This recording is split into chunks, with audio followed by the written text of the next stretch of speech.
Is your Ford Edge key fob not working? It's often a dead battery.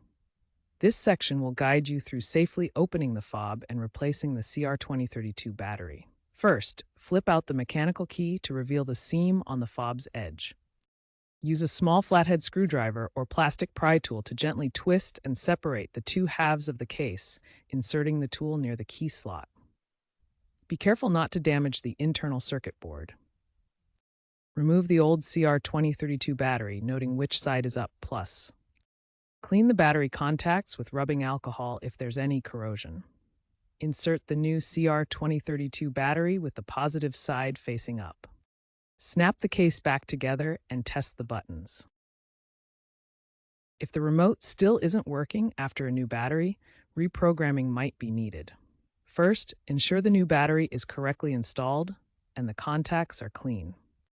Weak signals can also be caused by interference or being near metal. For reprogramming, insert your key into the ignition and cycle it from off to on 8 times in quick succession, leaving it in the on position on the 8th time. The doors should lock and unlock, indicating it's in programming mode. Press any button on the key fob to program it. If this DIY method fails, a visit to a Ford dealership or a locksmith with key fob programming capabilities may be required, costing approximately $50 to $100. DIY saves an average of $50 to $100 versus going to the dealership.